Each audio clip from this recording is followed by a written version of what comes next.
12th के बच्चों के लिए आज लेकर के आए हैं इलेक्ट्रिक चार्ज, जो चैप्टर चल रहा था उसका दूसरा लेक्चर होगा। तो पहले लेक्चर में हम लोगों ने जहाँ तक पढ़ लिया था, सभी बच्चे पहले लेक्चर जरूर अटेंड करें, उसके बाद दूसरे लेक्चर को अटेंड करेंगे तो कुछ बेनिफिट मिलेगा। तो उसी लेक्चर के आगे हम कोर्स को कंटिन्यू करते हैं। तो आज पढ़ेंगे यूनिट ऑफ चार्ज। तो चार्ज की जो यूनिट होती है बच्चों, चार्ज की जो यूनिट होती है यूनिट ऑफ चार्ज। तो चार्ज की यूनिट होती है वो होती है कूलाम। लेकिन ये कैसी यूनिट है? ये एसआई यूनिट है। ये कैसी यूनिट है? कूलाम जो है चार्ज की एसआई यूनिट है। इसके अलावा अगर देखा जाए तो सीजीएस यूनिट, जो सीजीएस यूनिट है चार्ज की वो है स्टेट कूलाम। अच्छा, और चार्ज की इसके अलावा और भी तमाम यूनिट होती हैं। जैसे चार्ज की एक इलेक्ट्रोमैग्नेटिक यूनिट होती है,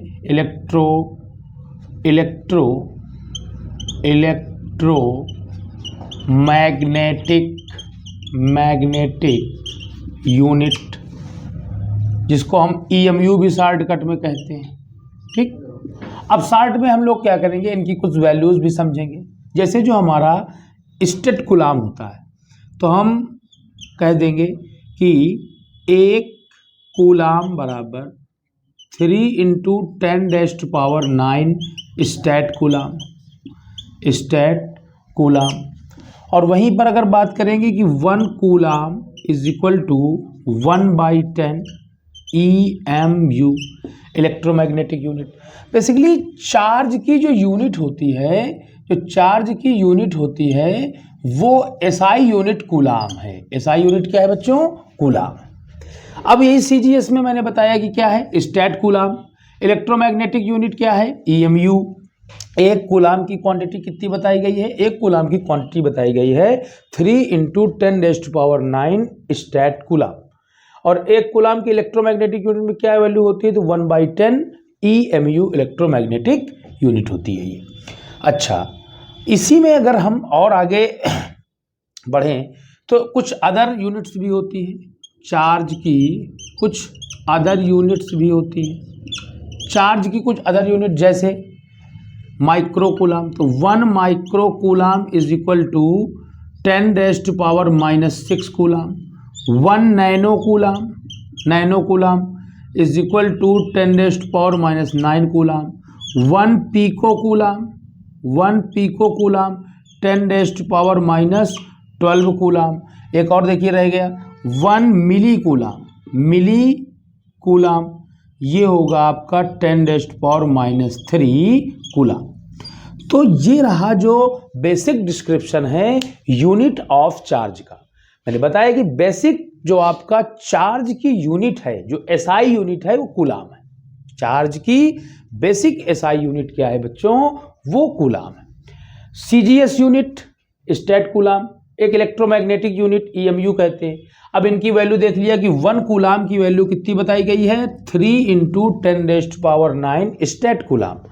एक कूलाम की इलेक्ट्रोमैग्नेटिक यूनिट कितनी है? 1 कूलाम = 1/10 इलेक्ट्रोमैग्नेटिक यूनिट, विद्युत चुंबकीय मात्रक। इनके अलावा कुछ और अदर यूनिट्स भी होती हैं जो हम न्यूमेरिकल सॉल्वेशन में, न्यूमेरिकल जब सॉल्व करेंगे तो वहां यूज आएंगी। कभी दे देगा 10 माइक्रो कूलाम, तो 10 माइक्रो कूलाम दे दिया क्वेश्चन में। अब ये माइक्रो कूलाम तो स्टैंडर्ड यूनिट है नहीं, हमने देखा है कि 1 माइक्रो कूलाम = 10⁻⁶। तो इसमें तुरंत हम करेंगे 10 × 10⁻⁻6। अभी तक ये माइक्रो कूलाम में था, लेकिन इसको हमने अब काहे में कन्वर्ट कर लिया है? कूलाम में। तो ये सब न्यूमेरिकल सॉल्व करने के टाइम में हमें बहुत ज़्यादा काम आने वाले हैं। तो अब उसी आगे के क्रम में, इसी आगे सीरीज में, तो ये रहा डिस्क्रिप्शन यूनिट ऑफ चार्ज। सभी बच्चे पेन कॉपी लेकर बैठे, नोट्स जरूर बनाएं, वीडियो को पॉज करके नोट्स जरूर बनाएं। अब हम लोग बात करेंगे इसके बाद बात करने वाले हैं क्वांटाइजेशन ऑफ चार्ज। अब हम लोग बात करने वाले हैं, अगला कंटेंट है quantization of charge. Quantization of charge मतलब आवेश का क्वांटीकरण। क्वांटाइजेशन का मतलब क्या होता है? क्वांट का मतलब होता है अवेलेबल इन फिक्स अमाउंट। इसका मतलब क्या होता है? Available in fixed amount. कोई भी चीज है जो अपने फिक्स अमाउंट में है। जैसे मान लीजिए हम कहें ये हमारे सामने मार्कर है, अब मार्केट में लेने जाएंगे तो ये मार्कर हमें 1 मिलेगा, 2 मिलेंगे, 4 मिलेंगे, लेकिन आप 4.5 मार्कर खरीद सकते हैं क्या? ये पॉसिबल नहीं है। तो इसी तरह हम कहेंगे available in fixed amount. Quantization of charge का मतलब क्या होता है कि आवेश अपने निश्चित न्यूनतम मान आवेश अपने निश्चित न्यूनतम मान क्या होता है? ई, पहले वीडियो में बताए थे। E is equal to 1.6 into 10⁻⁻19 coulomb. आवेश अपने निश्चित न्यूनतम मान के पूर्ण गुणज के रूप में होता है। आवेश अपने निश्चित न्यूनतम मान के पूर्ण गुणज के रूप में होता है। कह सकते हैं charge is exist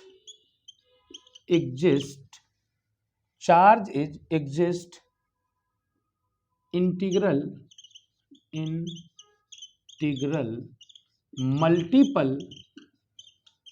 multiple of fundamental charge.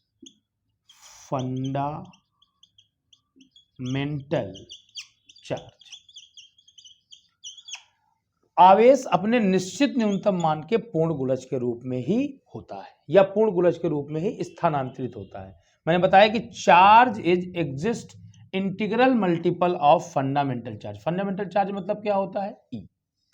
ई की वैल्यू क्या होती है? ई की वैल्यू होती है 1.6 इंटू 10⁻⁻19 कूलम। कहीं भी किसी भी जगह पर, अच्छा मैं एक आपको बात बताऊं, इससे छोटे भी चार्ज हैं, क्योंकि इलेक्ट्रॉन फंडामेंटल यूनिट है, लेकिन इलेक्ट्रॉन से भी छोटी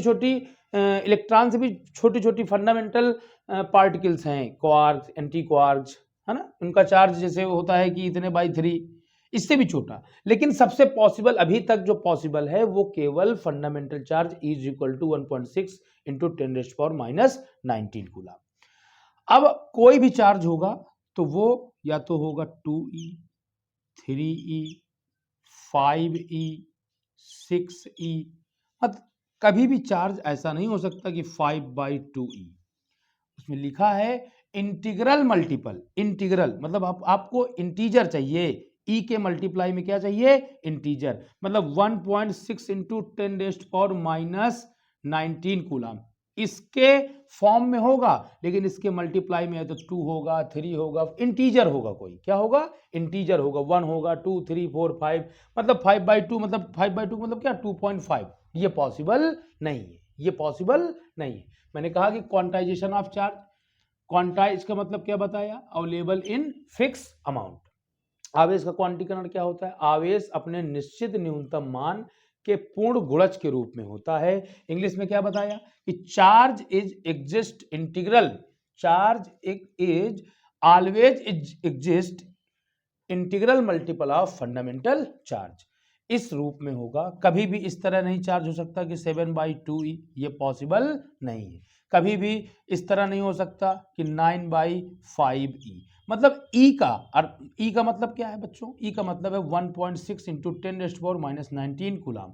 इसका इंटीग्रल मल्टीपल मतलब कोई ना कोई पूर्णांक मतलब क्या? 2, 4, 6, 1, 2, 3, मतलब कभी भी इनकम्प्लीट नंबर नहीं हो सकता है। आइए इसको हम डेरिवेट करके देखते हैं। मैंने पहले ही कहा कि पेन कॉपी लेकर के जरूर बैठें और नोट्स बनाते चलें। सभी बच्चे नोट्स जरूर बनाएं, रिवीजन करने में बहुत हेल्प होगी। अब हम इसको जरा डेरिवेट करेंगे। अब इसको जरा हम डेरिवेट करेंगे। देखिए, अगर मैंने एक न्यूट्रल पार्टिकल ले लिया, मैंने न्यूट्रल बॉडी का मीन्स है उदासीन पदार्थ। कोई भी अगर हम उदासीन पदार्थ ले तो समझिए न्यूट्रल बॉडी का मतलब क्या है, पहले ही हमने लेक्चर नंबर फर्स्ट में पढ़ाया। न्यूट्रल बॉडी से मतलब है कि number of electron is also equal to number of proton. Neutral body में नंबर ऑफ इलेक्ट्रॉन बराबर होते हैं नंबर ऑफ प्रोटॉन के। लेट कर लिया, मान लिया कि यहां पर 10 इलेक्ट्रॉन है, ठीक, और 10 प्रोटॉन्स, ठीक। दो प्रोसेस करेंगे, दो प्रोसेस। एक बार इस न्यूट्रल बॉडी से इलेक्ट्रॉन रिमूव कराएंगे, निकाल लेंगे, और इस न्यूट्रल बॉडी को एक बार इलेक्ट्रॉन देंगे, अलग से बाहर से देंगे। और लेक्चर नंबर फर्स्ट में मैंने पढ़ाया था कि इलेक्ट्रॉन ही वो फंडामेंटल पार्टिकल है जो आराम से मूव कर जाएगा। क्यों मूव कर जाएगा? इसलिए मूव कर जाएगा क्योंकि ये बहुत ही हल्का पार्टिकल है। प्रोटॉन क्यों नहीं मूव करेगा? क्योंकि प्रोटॉन बहुत ही भारी है कंपेयर टू इलेक्ट्रॉन। अच्छा, भारी है। अब समझो, अब बात यह है कि इस न्यूट्रल मटेरियल को, मुझे न्यूट्रल बॉडी को एक बार इलेक्ट्रॉन इससे रिमूव कराना है। इससे इलेक्ट्रॉन क्या कराना है? रिमूव कराना है। रिमूव को मतलब क्या करना है? निकालना है। अगर हम निकाल लेंगे, एक इलेक्ट्रॉन रिमूव करा दें, क्या रिमूव करा दें? एक इलेक्ट्रॉन रिमूव करा दें, फिर दो इलेक्ट्रॉन रिमूव करा दें। इधर हम क्या करेंगे? इलेक्ट्रॉन रिमूव कराएंगे। इलेक्ट्रॉन क्या कराएंगे? रिमूव कराएंगे। और इधर क्या करेंगे? इलेक्ट्रॉन हम इसको देंगे, गिव लिखे दे रहे हैं, शॉर्ट में समझिएगा, बहुत लेंदी लैंग्वेज। इलेक्ट्रॉन इसको, न्यूट्रल बॉडी को हम गिव करेंगे, देंगे, ठीक। तो जब एक इलेक्ट्रॉन रिमूव करेंगे तो इसमें चार्ज की पोजीशन, अच्छा, एक इलेक्ट्रॉन जब इससे निकाल लोगे, मान लिया लेट कि 10 electrons and 10 protons also present here. अगर एक इलेक्ट्रॉन निकाल लो तो अब इलेक्ट्रॉन कितने बचेंगे? इलेक्ट्रॉन बचेंगे 9, लेकिन प्रोटॉन अभी भी कितने हैं? 10। अच्छा, आप समझो, इलेक्ट्रॉन के पास चार्ज कैसा होता है? निगेटिव। प्रोटॉन के पास चार्ज कैसा होता है? पॉजिटिव। लेक्चर नंबर फर्स्ट में बताया था कि दोनों के चार्ज मैग्नीट्यूड में सेम होते हैं। इलेक्ट्रॉन का चार्ज भी होता है 1.6 इंटू 10⁻⁻19 कूलम। प्रोटॉन का भी चार्ज होता है 1.6 इंटू 10⁻⁻19 कूलम। ये निगेटिव नेचर का है और ये पॉजिटिव नेचर का है। अगर यहाँ पर 9 इलेक्ट्रॉन बचे, अगर एक इलेक्ट्रॉन रिमूव करा देंगे, एक इलेक्ट्रॉन रिमूव कराएंगे तो एक इलेक्ट्रॉन रिमूव कराएंगे तो 9 इलेक्ट्रॉन बचेंगे। 9 इलेक्ट्रॉनों का निगेटिव चार्ज और 9 प्रोटॉनों का पॉजिटिव चार्ज कैंसिल हो जाएगा। कौन बचेगा? एक प्रोटॉन बचेगा। एक प्रोटॉन ज्यादा है। मैंने लेक्चर नंबर फर्स्ट में बताया था आपको कि जहां प्रोटॉन ज्यादा होंगे वहां पर चार्ज आपका कैसा होगा? वहां पर चार्ज आपका कैसा होगा? पॉजिटिव होगा। और कितना पॉजिटिव? कितने प्रोटॉन ज्यादा है? तो 1 प्रोटॉन ज्यादा है। 1 प्रोटॉन ज्यादा है ना, तो 1 प्रोटॉन ज्यादा है मतलब एक, और साथ में आप क्या लिखेंगे? साथ में लिखेंगे एक। और प्रोटॉन का चार्ज, प्रोटॉन का चार्ज कितना बताया मैंने? 1.6 इंटू 10⁻⁻19। इसको हम क्या लिख सकते हैं? ई लिख सकते हैं। क्या लिख सकते हैं? ई। अगर 2 प्रोटॉन रिमूव करा दिए जाए, अच्छा, 2 प्रोटॉन रिमूव कराओगे बच्चों तो कितने बचेंगे? वो सॉरी, 2 इलेक्ट्रॉन रिमूव करा दिए जाए, प्रोटॉन तो रिमूव कर नहीं सकते हैं। 2 इलेक्ट्रॉन रिमूव करा दो। 2 इलेक्ट्रॉन जब रिमूव कराओगे तो यहाँ पर कितने इलेक्ट्रॉन बचेंगे? 8। अब प्रोटॉन अभी भी कितने हैं? 10। तो अब कितने का गैप हो गया इलेक्ट्रॉन प्रोटॉन में? 2 का गैप हो गया। प्रोटॉन 2 क्या हो गए? ज्यादा हो गए। तो 2 प्रोटॉन ज्यादा है तो चार्ज कैसा होगा? पॉजिटिव। और कितने? 2 ई। ई क्या है? ई मतलब होता है 1.6 इंटू 10⁻⁻19। सिमिलरली अगर हम यहाँ से 3 इलेक्ट्रॉन रिमूव करा दे तो क्यू की पोजीशन क्या होगी? तब क्यू की पोजीशन होगी, भाई 3 इलेक्ट्रॉन निकालोगे तो यहाँ पर 7 इलेक्ट्रॉन बचेंगे, लेकिन प्रोटॉन अभी भी कितने रहेंगे बेटा? 10 ही रहेंगे, ठीक। तो अब कितने का गैप हो जाएगा? 3 प्रोटॉन होगा। प्रोटॉन ज्यादा है तो चार्ज कैसा होगा? पॉजिटिव। प्रोटॉन ज्यादा है तो चार्ज कैसा होगा? पॉजिटिव। और कितना? 3e dot dot dot. इसी तरह अगर हम n इलेक्ट्रॉन क्या कर दें? रिमूव कर दें। n इलेक्ट्रॉन अगर रिमूव कर दें तो चार्ज की पोजीशन क्या होगी? पहली बात तो चार्ज पॉजिटिव हो। भाई एक इलेक्ट्रॉन रिमूव किया है तो एक प्रोटॉन ज्यादा हो गया। 2 इलेक्ट्रॉन रिमूव किए तो 2 प्रोटॉन ज्यादा हो गए हैं, ठीक। तो n इलेक्ट्रॉन रिमूव करोगे तो जितने इलेक्ट्रॉन हटा लोगे न्यूट्रल बॉडी से तो उतने ही प्रोटॉन बढ़ जाएंगे। क्यों? इलेक्ट्रॉन प्रोटॉन बराबर है, 10 10 थे, 2 हटा लिया इलेक्ट्रॉन तो 2 प्रोटॉन बढ़ जाएंगे। n इलेक्ट्रॉन हटा दोगे तो n प्रोटॉन का चार्ज बढ़ जाएगा। पॉजिटिव इसलिए लगा रहे हैं क्योंकि प्रोटॉन बढ़ जाएंगे। तो n इलेक्ट्रॉन रिमूव करने पर चार्ज क्या हो जाएगा, q is equal to plus N.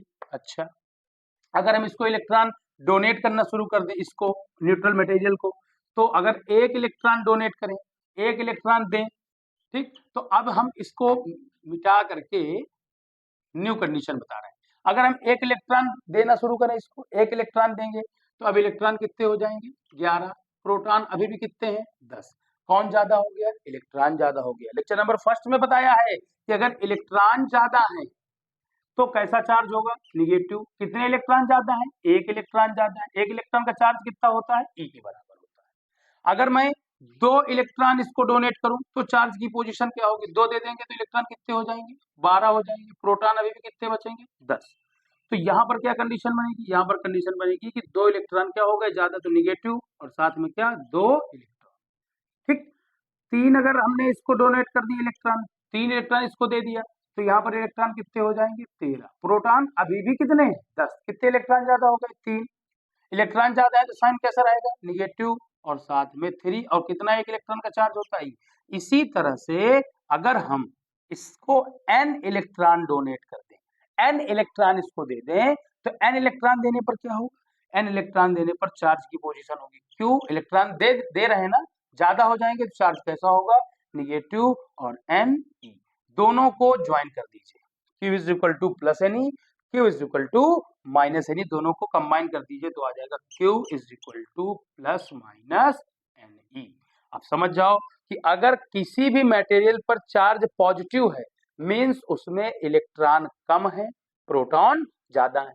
अगर किसी भी मटेरियल पर चार्ज नेगेटिव है मींस उसमें इलेक्ट्रॉन ज्यादा है, प्रोटॉन कम है।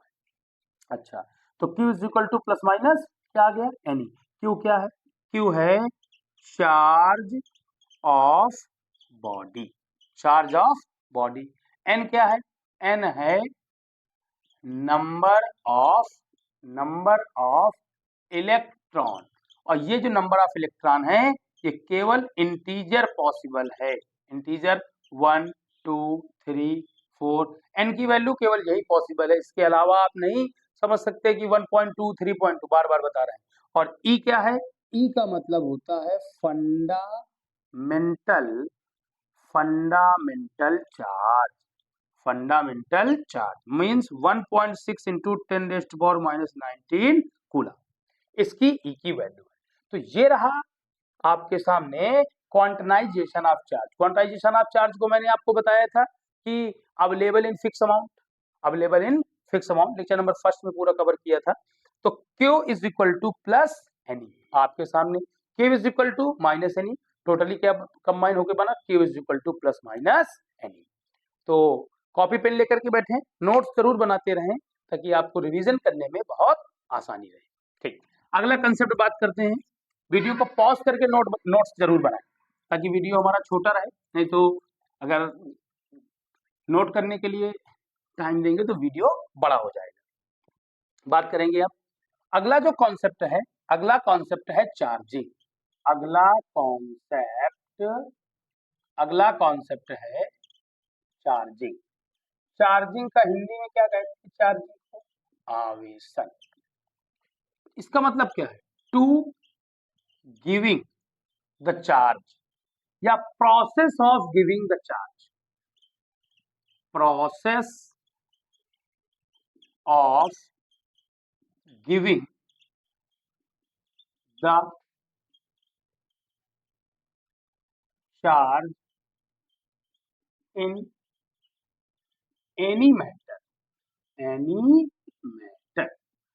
Process of giving the charge in any matter मतलब किसी पदार्थ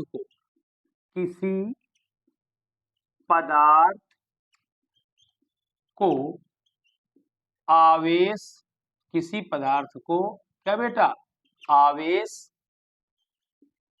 देने की प्रक्रिया को आवेशन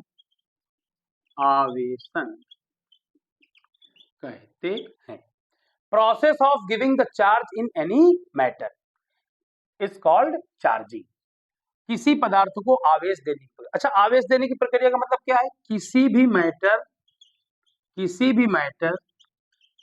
ठीक, किसी भी मैटर से इलेक्ट्रॉन, क्या बेटा, इलेक्ट्रॉन या तो रिमूव करना या उसको इलेक्ट्रॉन डोनेट करना। मतलब किसी भी मैटर से इलेक्ट्रॉन निकालना, इलेक्ट्रॉन क्या करना? निकालना, मतलब रिमूव करना, और या तो उसी मैटर को इलेक्ट्रॉन क्या करना? कहीं से डोनेट करना। अगर ऐसी प्रोसेस करेंगे, मतलब किसी भी मैटर से अगर आप इलेक्ट्रॉन निकालते हैं या उसको इलेक्ट्रॉन देते हैं तो उसमें क्या आ जाएगा बेटा? चार्ज जनरेट हो जाएगा। उसमें क्या जनरेट हो जाएगा? चार्ज। मतलब process of remove the electron और donate the electron in any matter it's called charging. मतलब process of giving the charge. Charge कैसे गिविंग करेंगे, कैसे देंगे? तो हम कह सकते हैं कि वी कैन से दैट कि remove the electron and donate the electron. किसी भी मैटर को इलेक्ट्रॉन क्या करना? रिमूव करना, या उससे उसको इलेक्ट्रॉन डोनेट करना, क्या कहलाएगा? चार्जिंग कहलाएगा। अच्छा, चार्जिंग के कुछ मेथड्स होते हैं, चार्जिंग के कुछ मेथड्स होते हैं, तो उन मेथड्स को भी आज हम जानेंगे। चार्जिंग के कुछ मेथड्स होते हैं। पहला मेथड देखिए चार्जिंग की जो प्रोसेस होती है, methods of charging, methods of charging. देखिए चार्जिंग के जो मेथड्स हैं, ये दो मेथड, एक होता है चार्जिंग बाय, एक होता है charging by direct contact, charging by direct contact, मतलब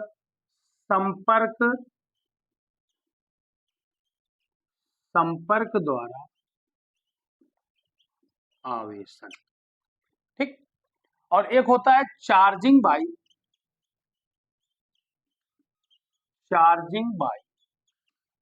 विदाउट कांटेक्ट, विदाउट कांटेक्ट, बिना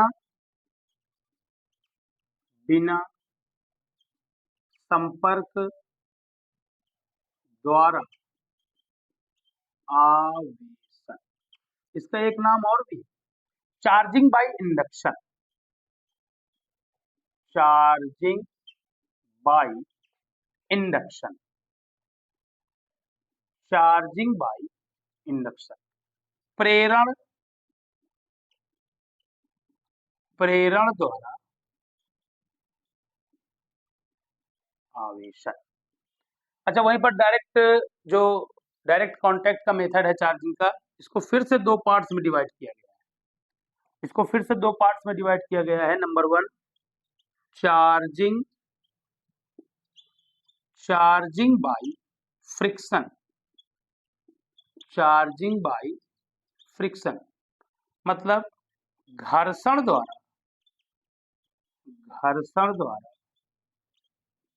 आवेशन। और दूसरा चार्जिंग बाय कंडक्शन, मतलब चालन द्वारा आवेशन। क्या है चार्जिंग? फिर से समझेंगे चार्जिंग का। मैंने कहा the process of giving the charge in any matter, किसी भी मैटर को क्या करना? चार्ज देना मतलब क्या है? उस मैटर से इलेक्ट्रॉन को या तो रिमूव करना है या तो उस मैटर को इलेक्ट्रॉन डोनेट करना है। समझ रहे हैं बात हमारी? और जो हमारा मेथड्स ऑफ चार्जिंग है वो हमारे दो हैं। एक तो चार्जिंग बाय डायरेक्ट कांटेक्ट, सीधा कांटेक्ट में ले जाकर के चार्जिंग करेंगे, और एक होता है चार्जिंग बाय विदाउट कांटेक्ट, या कह सकते हैं कि चार्जिंग बाय इंडक्शन। अब चार्जिंग बाय डायरेक्ट कांटेक्ट फिर से दो टाइप्स का है, charging by friction and charging by conduction. देखिए जो तुम्हारा चार्जिंग बाय फ्रिक्शन है, ये इंसुलेटर्स को चार्ज करने की प्रोसेस है, बहुत अच्छी प्रोसेस है। इंसुलेटर इंसुलेटर को चार्ज करने की प्रोसेस है। बचपन में देखा होगा, एक पेन लेते थे और उसको सिर में ऐसे ऐसे ऐसे रगड़ करके और पन्ने से उसको टच कराते थे तो वो चिपक जाता था आकर के कॉपी का पन्ना। तो वो क्या है, ये भी तो देखिए इंसुलेटर है, पेन से करते थे, इंसुलेटर है तो कहीं ना कहीं वो चार्ज हो जाता था। ठीक, कंडक्शन द्वारा चालन, ये हमारा कंडक्टर को, कंडक्टर कंडक्टर मतलब किसको, चालक को आवेशित करने की प्रक्रिया है, और ये वाला अचालकों को आवेशित करने की प्रक्रिया है। और ये हमारा, ये भी चालकों को आवेशित करने की प्रक्रिया है। किसको, कंडक्टर को चार्ज करने की प्रोसेस है। तो इस लेक्चर में हम केवल मेथड्स ऑफ चार्जिंग को समझेंगे। अब आने वाले लेक्चर में, जो लेक्चर नंबर 3 होगा, उसमें इन मेथड्स को बहुत डिस्क्रिप्शन में पढ़ने वाले हैं। तो सीरियल से लेक्चर को देखें। आज ये लेक्चर नंबर फिजिक्स का 2 है। इसके पहले लेक्चर नंबर 1 आया था। लेक्चर 1 देखें, फिर 2 देखें, तब लेक्चर नंबर 3 देखें। तो जब आपका फिजिक्स में कंसेप्ट क्लियर होगा तो आपका डेरिवेशन और न्यूमेरिकल बहुत इजी रहेगा। प्यारे बच्चों, सभी ध्यान से समझें। अगर न्यूमेरिकल एंड डेरिवेशन आपको अच्छे से सीखना है तो आपके थॉट्स क्लियर होने चाहिए। सभी बच्चे चैनल को, अगर वीडियो अच्छा लगे तो चैनल को सब्सक्राइब करें, कमेंट करें, लाइक करें, और अगर कोई डाउट है तो उसको कमेंट सेक्शन में बताएं। लाइव वीडियो भी आने वाले टाइम पर प्रोवाइड की जाएंगी। बहुत बहुत धन्यवाद।